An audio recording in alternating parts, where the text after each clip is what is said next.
Amém, meus irmãos. Antes de sentar, abra aí a palavra do Senhor no livro de Apocalipse. Apocalipse capítulo 2.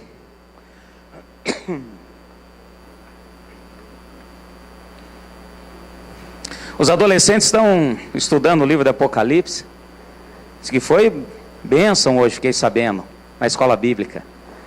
Maravilha. É bom ver a sede, né, dos meninos aí, com relação à palavra de Deus, que continue sempre assim. E que possam crescer e aprender, pois é bênção de Deus. Acharam Apocalipse capítulo 2? Amém? Gente, 2 livros na Bíblia que você não pode titubear em achar: Gênesis e Apocalipse. Apesar que uma vez um irmãozinho perguntou: onde que é, pastor? Eu falei: lá no final da Bíblia.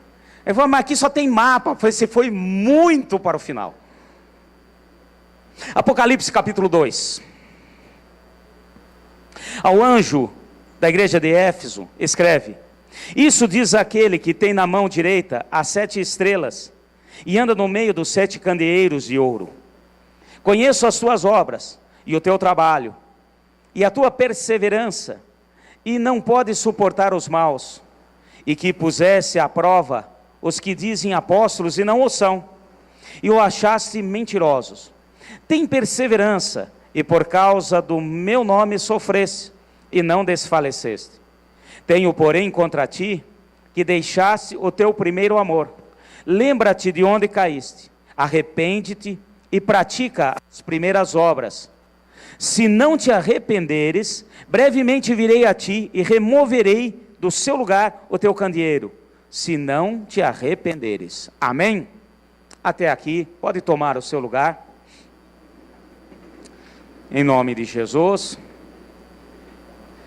Toda palavra é inspirada, toda palavra é bênção de Deus na nossa vida, é boa e apta para o nosso entendimento e aquilo que nós precisamos. Amém, meus irmãos? Já de começo eu quero dizer que está repreendido sobre a tua vida, se ainda há algo semelhante a esse. A hora que fala livro de Apocalipse, tem gente que assusta, arrepia, não quer nem ouvir falar. É aquele livro que fala do final dos tempos? É aquele livro que fala do fim? Então não quero. Meus irmãos, o nosso fim, para aqueles que creem, o nosso fim já está determinado. Amém? Fala assim: a vida é eterna. Amém. Louvado seja Deus, vocês estão aqui, não sei qual das duas que nós oramos, mas bênção de Deus. Quem é que estava doente? Glória a Deus, amém. Bênção, louvado seja Deus. É bênção ver, né, a vitória, a resposta de Deus em nome de Jesus. Bênção. Então nós não podemos ter nenhum medo, nenhuma questão de temor com relação a isso. O nosso temor deve ser somente ao Senhor. E o nosso temor ao Senhor agrega uma coisa importantíssima para nós: sabedoria. Amém? Toda sabedoria vem pelo temor ao Senhor. Nós devemos ter medo de perder a salvação, isso sim. Agora eu quero dizer para vocês o seguinte: eu quero estar trocando uma ideia com os irmãos, estar meditando e ter uma palavra de Deus para nós, aqui, nesse capítulo 2 de Apocalipse. Eu já dei estudo, já falamos aqui, já estudamos na escola bíblica há uns tempos atrás, o livro de Apocalipse. E essas cartas, por exemplo, essas 7 cartas, as 7 igrejas do Apocalipse, sabemos que foram cartas dirigidas, enviadas àquelas igrejas da Ásia, naquele período, naquele momento, sem sombra de dúvidas. Sabemos também, como eu coloquei aqui como exemplo, que é um telescópio de Deus. O Senhor estava mostrando também, através dessas cartas, algo que aconteceria com a igreja do Senhor no decorrer dos tempos, até que Ele volte. Amém, meus irmãos? E essa é a primeira carta, seria o início do telescópio, o começo. Todas as igrejas da Ásia, essas 7 igrejas, foram igrejas bênção, igrejas que realmente tiveram o seu valor, o seu potencial. Foram igrejas que aceitaram Jesus como Senhor e Salvador de uma maneira fenomenal, que serviram ao Senhor com muita alegria, e fizeram a obra do Senhor e fizeram diferenças aonde estavam. Porém, também mostra que sofreram perseguições, sofreram vários tipos de perseguições e não foram poucas. E isso fez com que o Senhor alertasse. E essas mesmas perseguições acontecem com a igreja hoje. Por isso que a palavra de Deus, ela é eterna. A palavra de Deus, ela é sempiterna. Ela não é para um tempo, ela não é para um período. Se for somente para um tempo, para um período ou para uma região, deixa de ser palavra de Deus. E essa igreja em especial, eu quero estar falando com os irmãos, para que venhamos aprender com algo que aconteceu aqui. Igreja de Éfeso, uma igreja que realmente, eu imagino que naquela época, era a igreja que muitos queriam participar e ser membros. Eu gosto sempre, eu comento aqui dos detalhes da palavra, eu gosto de me colocar no período, no momento, até para facilitar e para entender. Eu entro na história, eu quero participar, eu vibro com isso. E eu imagino, eu fiquei hoje à tarde imaginando, orando, quando estava preparando, a respeito dessa igreja de Éfeso. Gente, só para você ter uma noção, Paulo, ele próprio, Paulo, ele pastoreou essa igreja por 3 anos. Foi uma das igrejas que ele mais pastoreou, cuidou, junto, estando ali junto. Nós sabemos o chamado de Paulo, o chamado missionário, o chamado de abrir igreja, abrir igrejas em todos os lugares, e assim o fez. Nessa igreja também, para você ter uma noção, o próprio apóstolo João foi pastor. Essa igreja, Timóteo pastoreou. A igreja de Éfeso teve um casal que também ajudou Paulo em várias igrejas, mas em particular nessa, Áquila e Priscila, pastorearam e lideraram nessa igreja. E eu fico imaginando, se você encontrasse uma pessoa nesse período, nessa época, ô, Pai do Senhor, meu irmão, Pai do Senhor, de que igreja você? Eu sou lá da igreja de Éfeso. Lá da igreja de Éfeso? Quem é seu pastor? Hoje é Timóteo. Mas até pouco tempo atrás, estava João pastoreando. Qual João? O apóstolo. Ele não está mais lá, não está lá agora, ele está fazendo uma turnê na ilha de Patmos. Quem que te batizou nessa igreja? Foi o apóstolo Paulo. Já ouviu falar dele? Puxa, que maravilha! Você é de lá com tudo isso? E diz uma coisa, quem que te discipulou? Quem que te acompanhou para você crescer? Foi um casal abençoado, Áquila e Priscila. Vocês já imaginaram, gente? Hoje eu parei e comecei a me colocar nesse contexto. Era um local, era uma igreja, imagino eu, que todos queriam estar. Todos queriam participar. Todos queriam estar lá. Mas, apesar de tudo, foi uma das igrejas que sofreu muitas perseguições. Não só ela, como as outras igrejas. E eu não vou entrar agora no estudo das igrejas de Apocalipse. Mas eu quero pegar aqui um ponto que é importante para nós. E quando nós começamos a ler essa carta, o início dela, até aqui o versículo 3, parece uma bênção. Jesus, porque quem foi, não sei se você sabe, para aqueles que ainda não sabem, aqueles que ainda não acostumaram ou não aprenderam, quem está ditando e falando isso é o próprio Senhor Jesus. O Senhor Jesus apareceu para João lá na ilha de Patmos e falou: João, eu vou mostrar coisas que vão acontecer, eu vou mostrar coisas que você nunca imaginou na sua vida. Pega uma caneta, já começa a escrever já umas cartas, e dali para frente ele começou a mostrar a João tudo aquilo que era, é e há de vir. Amém, meus irmãos? E olha só que interessante o começo dessa carta. Eu fico imaginando João escrevendo, eu me coloco também no lugar de João ali escrevendo. Olha que maravilha.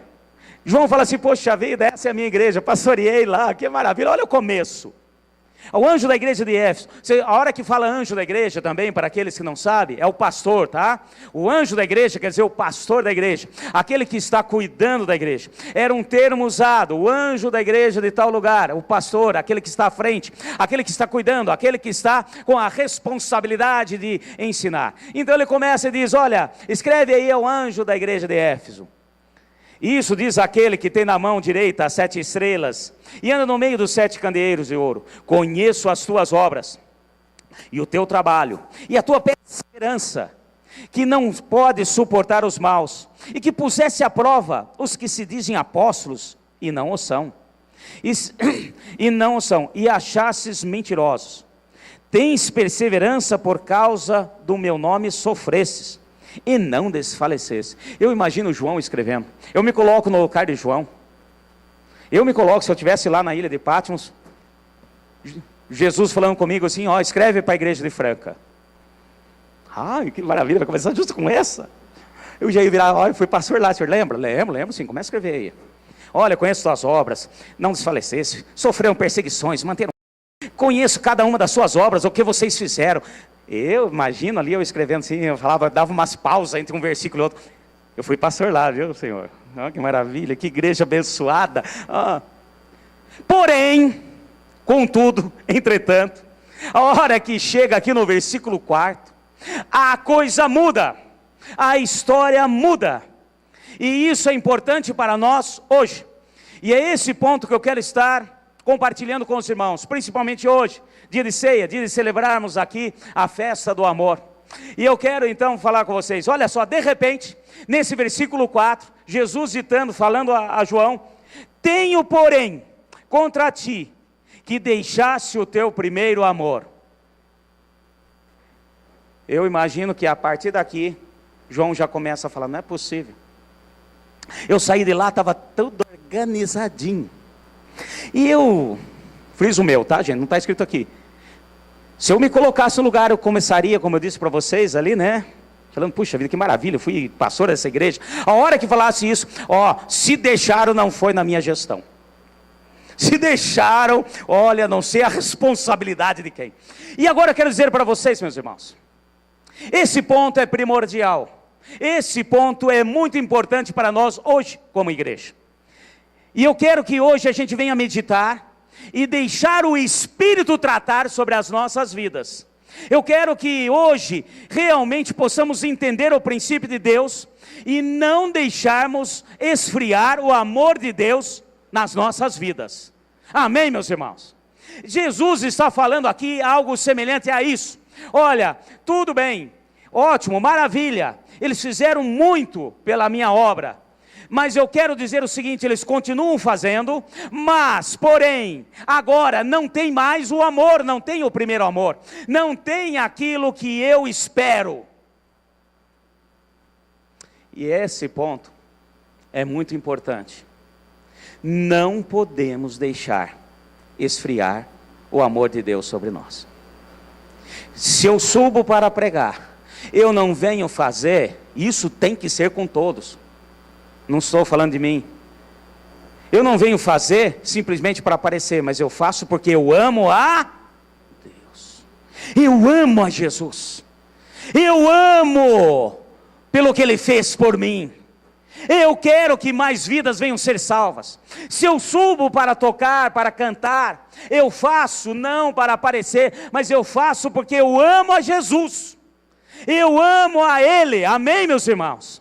E assim sucessivamente, com todos os ministérios, chamados, e isso que Deus tem para a vida de cada um de nós. E é muito importante, e a partir desse ponto, Jesus começa a colocar com clareza algo que é para nós essa noite. Ele está dizendo o seguinte, olha, eu não quero coisa como um sino que bate e que só faz barulho. Eu quero algo consistente. E a igreja de Éfeso, pelas perseguições que teve, apesar de no início estar fazendo a obra com amor, de repente começaram a cair no automatismo. Eles entraram no piloto automático. Eles entraram naquela questão de fazer no automático. Estavam fazendo? Estavam sim fazendo. porém não estavam fazendo com amor. E eu quero dizer para vocês, Jesus ressalta aqui, fala, ensina, e esse ensino é para nós, porque a palavra dele é eterna e é para nós nessa noite. Não que ele precise do nosso amor, porque ele é Deus e Deus é... Amém, meus irmãos? Repete comigo, Deus é amor. E ele não precisa disso. Ele está preocupado conosco. Ele está preocupado com essa igreja, conosco, aqui em Franca, nessa noite. Ele está preocupado com as nossas vidas. Porque o problema de fazermos sem amor não vai afetar Jesus, vai afetar nós. A cada um de nós. E esse ponto é importante para todos nós. Olha a partir do versículo 5. Lembra-te de onde caíste. Quero parar aqui.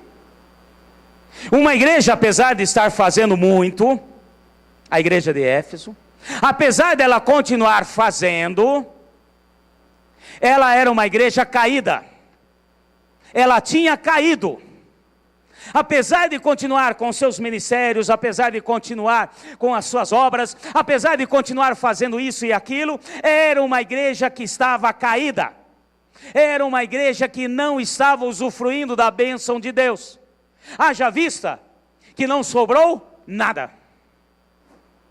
E apesar desse alerta, eu estou falando da igreja de Éfeso. Amém, meus irmãos? Hoje lá na Turquia, há somente ruínas. Há ruínas da igreja. A igreja templo, o local onde eles se reuniam.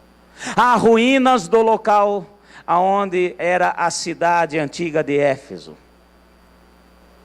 Adoradores de Diana prevaleceram. Quando Paulo chegou a Éfeso, uma das coisas que ele enfrentou foram os adoradores de Diana, gritando constantemente na praça, grande é Diana dos Efésios, grande é Diana dos Efésios. E essa igreja, durante um período de mais de 8 anos, venceu essa igreja, porque tinha amor pelas vidas, tinha amor por cada alma, por cada um. Essa igreja mudou a história de Éfeso. Mas essa mesma igreja sofreu outros tipos de perseguições, e essa mesma igreja não ficou atenta ao aquilo que Jesus falou, e hoje essa palavra é para nós. De nada adianta se não tiver amor. Não resolve nada se eu não amo meus irmãos que estão caminhando comigo. Não adianta nada o que eu faço, se eu não amo as vidas que estão se perdendo aí fora. Não adianta nada. Vai comigo rapidinho, 1 Coríntios. Essa passagem também conhecida nossa. Eu quero estar meditando com os irmãos, para que possamos usufruir da bênção de Deus e da palavra dele, principalmente hoje. 1 Coríntios capítulo 13, conhecida essa passagem. Eu creio que muitos aí conhecem e já ouviram muitas ministrações em cima dessa passagem. Falando aqui, versículo 13, capítulo 13, perdão. Ainda que eu falasse a língua dos homens e dos anjos, se não tivesse amor, seria como um metal que soa e como um sino que tine. Ainda que eu tivesse o dom de profecia e conhecesse todos os mistérios e todas as ciências, ainda que eu tivesse toda a fé, de maneira tal que transportasse os montes, se não tivesse amor, nada seria. Olha como que aqui começa o próprio Paulo falando com essa igreja de Corinto. E essa palavra é para nós. Por isso que o próprio Senhor também disse, e eu quero que hoje fiquemos atentos. Muitos chegarão, baterão na porta e vão dizer, Senhor, Senhor, em teu nome expulsei demônios, em teu nome profetizei, em teu nome eu fiz isso e aquilo, em teu nome eu trabalhei na igreja, em teu nome eu fui líder de um ministério tal, em teu nome eu fiz isso e aquilo. Ele vai falar, não te conheço. Nem todos que dizem, Senhor, Senhor, entrarão no reino dos céus. E olha só, vamos rapidinho. Ainda, versículo 3, ainda que eu distribuísse toda a minha fortuna para o sustento dos pobres, e ainda que entregasse o meu corpo para ser queimado, e não tivesse amor, nada disso aproveitaria. Agora a partir do versículo 4, olha o que é o amor. O amor é paciente, é benigno. O amor não inveja, não se vangloria, não se ensoberbece, não se porta inconvenientemente, não busca os seus próprios interesses, não se irrita, não suspeita mal. Olha quanta coisa. Vamos fazer uma pequena pausa aqui. E é agora o momento para nós meditarmos. Será que o meu amor está esfriando? Porque se tiver alguma coisa dessa, se eu suspeito mal um irmão em Cristo, meu amor já está frio. Se eu me porto inconvenientemente, o meu amor já está esfriando.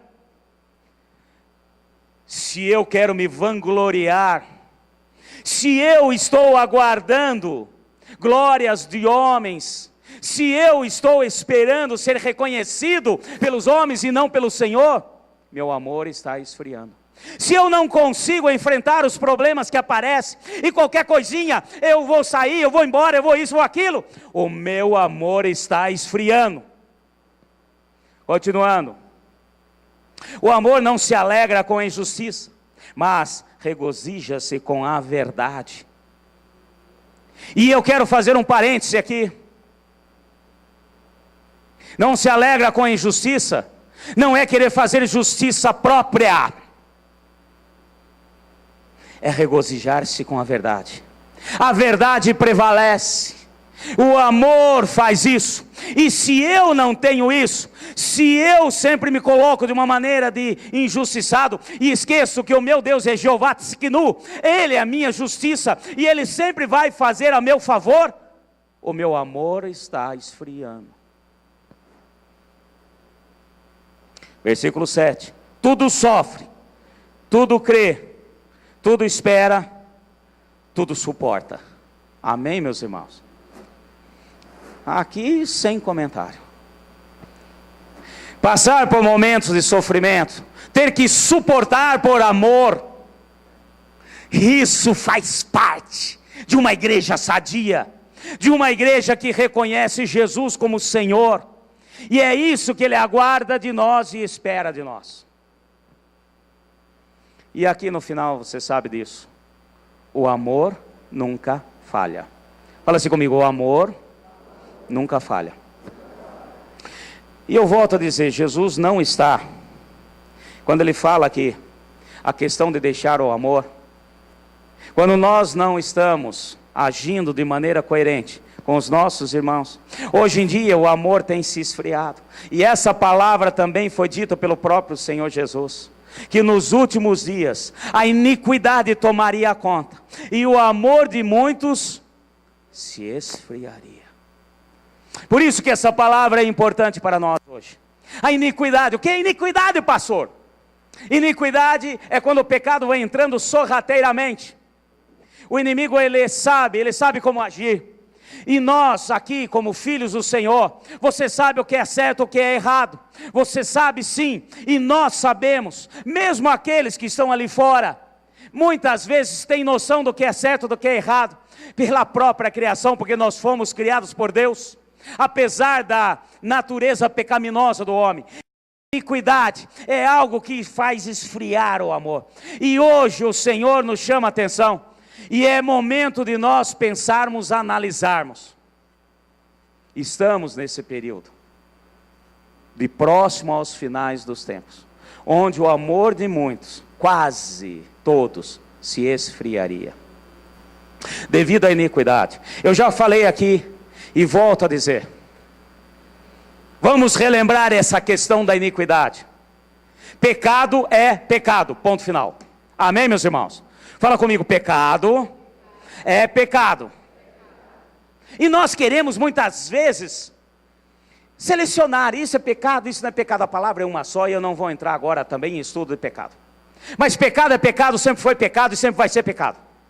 E nós, como filhos do Altíssimo, nós sabemos muito bem disso. E o inimigo também sabe que se ele vier e apresentar e trazer aquilo que é pecado, nós vamos de antemão repudiar. É natural, tem que ser assim. Porém, ele tem uma artimanha, chama-se iniquidade. É vir devagarzinho, é vir sorrateiramente, vai entrando devagar, e eu vou acostumando com o pecado, até chegar ao ponto de estar participando, sem nem perceber, e aquilo não incomoda mais. E quando o pecado não incomoda mais, o amor esfriou. E essas coisas são importantes. Nós vemos muitos exemplos na palavra. Quando Ló, sobrinho de Abraão, resolveu ir para as Campinas, Abraão chegou a um certo momento e falou assim: olha, não tem condições de nós andarmos juntos. O nosso gado está grande, não tem mais jeito. E Abraão, na sua sabedoria, dirigida pelo Senhor, chegou para o seu sobrinho e falou: olha, escolhe para onde você vai. Se você for para a direita, eu vou para a esquerda. Se você for para cima, eu vou para baixo. E Ló olhou para as Campinas do Jordão e falou: é ali que eu quero morar. E Abraão falou: olha, toma cuidado, tem um lugar lá meio perigoso, chamado Sodoma e Gomorra. Não, pode deixar, eu sei me cuidar. E eu estou só pegando um exemplo na palavra sobre iniquidade. Ló foi ali e foi acampando nas Campinas do Jordão, e devagarzinho ele foi chegando cada vez mais próximo. Mas aquele povo até que é bacana, até que é legal, não é bem assim. E foi chegando, de repente ele estava morando dentro, e foi juiz na cidade. Estou só pegando um exemplo. E não foi destruído devido à intercessão do seu tio Abraão. Mas eu estou pegando aqui, tem vários exemplos na palavra. E eu quero dizer o seguinte, meus irmãos: o amor na nossa igreja tem que prevalecer. Amém? Fala assim: pela misericórdia de Deus, o amor vai prevalecer. Amém? A iniquidade, eu costumo dizer, só para você entender, é como pegar e matar uma rã. O pessoal já ri, que eu uso sempre esse exemplo, achei ótimo esse exemplo. A rã é um anfíbio. O sangue da rã não é um sangue quente como o nosso. Ele é o sangue que está conforme o ambiente, assim como todos os anfíbios. Se você pegar uma água quente e pegar uma rã e jogar dentro da água quente, não precisa estar fervendo não, se ela só estiver quente, você pega a rã, joga lá dentro, entrar dentro da água, ela pula e sai fora. Porque ela tem um choque térmico, ela vê a diferença de temperatura, e a sua autodefesa faz com que ela fuja dali. Agora, se você pegar uma rã, colocar dentro da água fria, ela vai ficar olhando para você nadando assim, com aquela cara: que delícia. Aí você acende o fogo baixo, e vai esquentando a água devagar. Ela morre cozida sem perceber, porque o seu sangue vai adaptando com a temperatura da água, vai adaptando, e ela morre cozida. Iniquidade é isso. E nos últimos dias, a iniquidade fará que o amor de quase todos se esfriaria.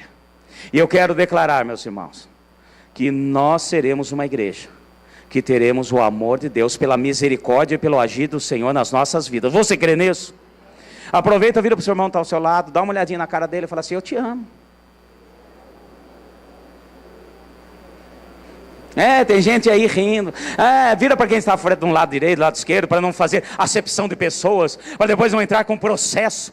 Eu estava na igreja no culto, o irmãozinho virou para o lado esquerdo, falou que amava, e não virou para o meu lado. Vira para o esquerdo, para o direito, para frente, para trás.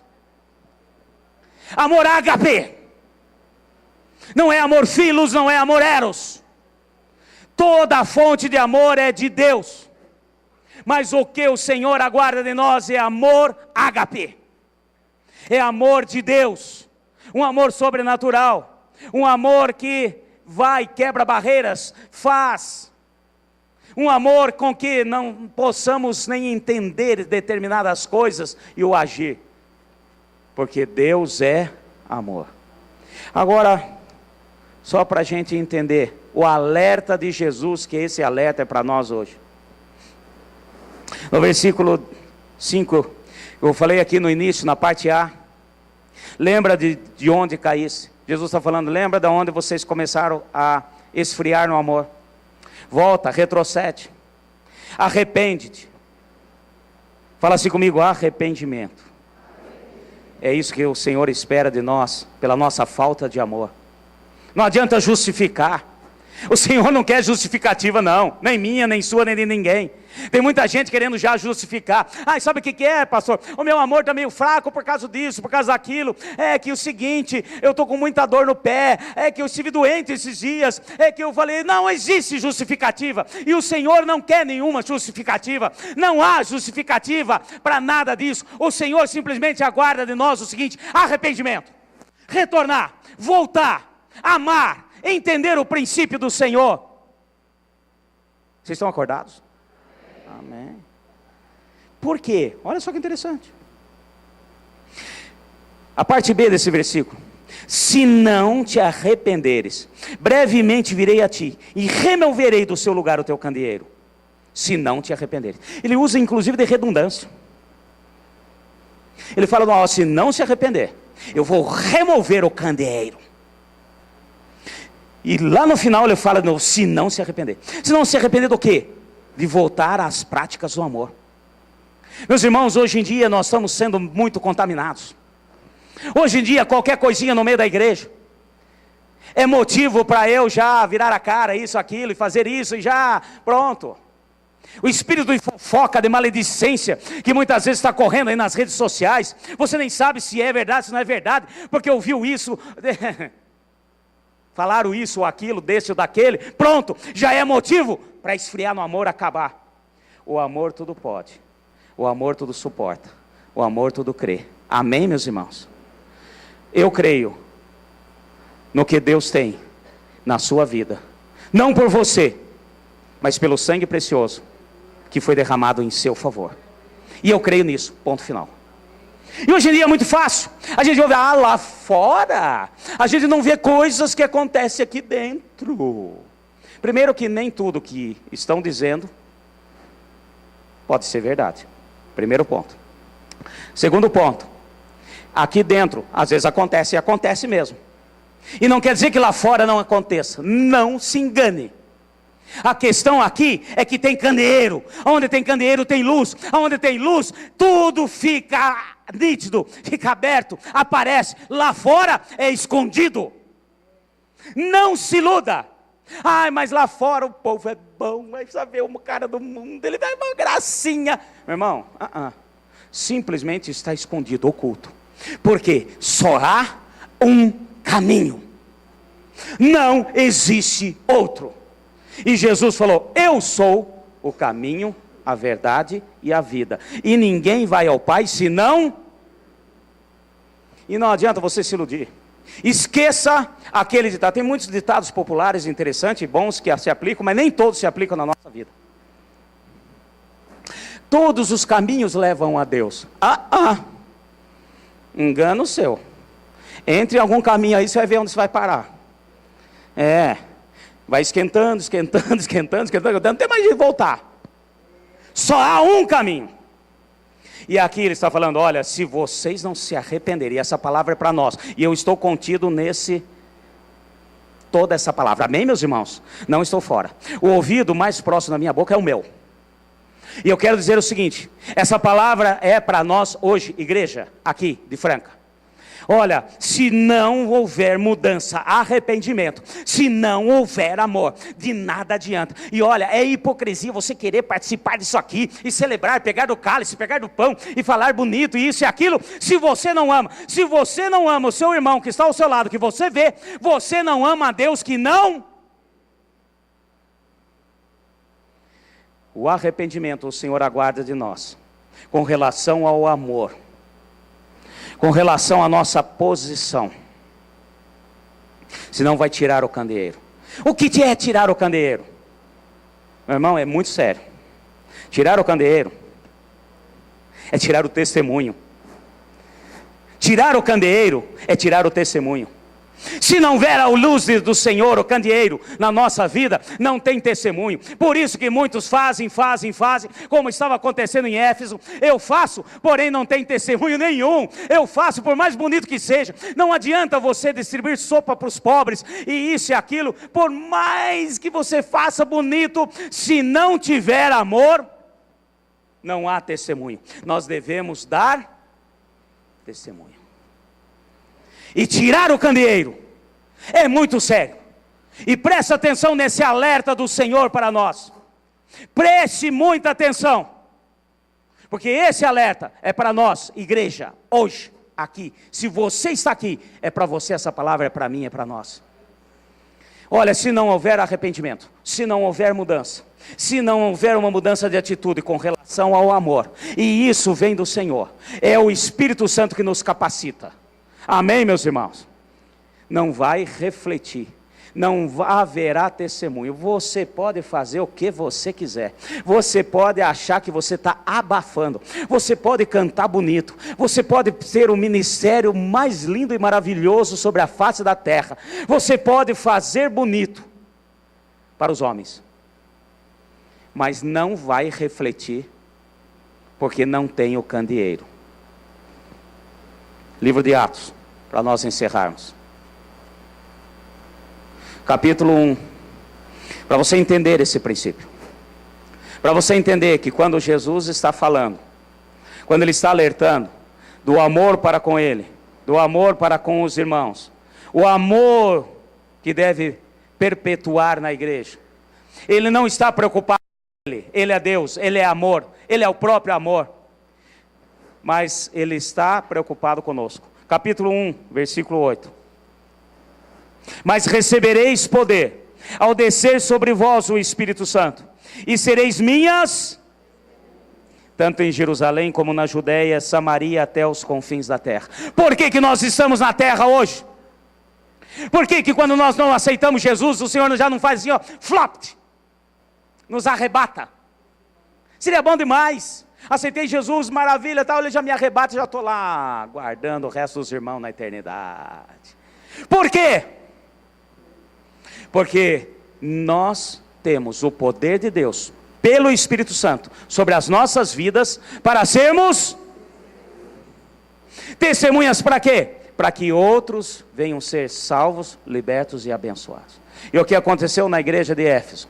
O Senhor não quer que aconteça aqui, e eu também não quero, e nós não vamos querer, e nós vamos orar. Se não tiver o amor, o Senhor arranca o candeeiro. O que é o candeeiro? Já deixa de ter a luz de Cristo. Meus irmãos, nós somos diamantes. Nós somos diamantes, diamante reflete luz, diamante não é luz, diamante não é uma lanterna. Tem gente achando que você aí é um LED ambulante, que a luz sai de você. Não, não sai nada de você. Reflete através de você a luz de Cristo. E essa luz vem do candeeiro. O candeeiro é o próprio Senhor Jesus. E Ele está falando, olha, se não houver amor, arranca o candeeiro. Arrancou o candeeiro, ficou opaco, acabou. Você pode fazer o que quiser, não será e não terá testemunha do que você faz. Ai, pastor, eu não estou nem aí. Ah, você não está nem aí? Serão chamados para a mesa do Cordeiro aqueles que deram bom.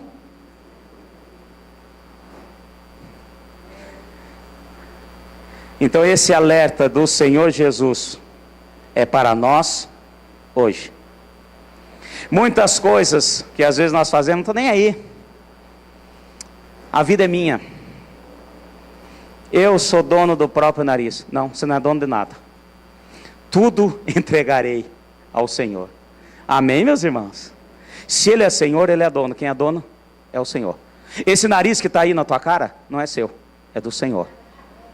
E tem gente, ai que bom, vou reclamar, porque o meu é muito grande, o meu é muito pequeno, o meu é virado para cima, o meu é aberto, o meu é reganhado. Meu irmão, não interessa, é do Senhor. E o que o Senhor está falando conosco hoje? Tudo na sua vida é do Senhor. E o que Ele aguarda de nós é que através dEle, pelo candeeiro, pela luz, o poder de Deus opere e venhamos a ser testemunhas. Você crê nisso? Coloca a mão no seu coração. Fica em pé que é melhor, porque daí é bom que você acorda. O pessoal do louvor pode subir. Coloque a mão no seu coração agora, nesse momento. Eu quero estar orando com vocês. Eu quero estar tomando posse. Hoje, o culto de ceia. Estaremos celebrando a festa do amor. Mas antes, nós vamos orar. Põe a mão no seu coração. Senhor Deus e Pai, nesse momento.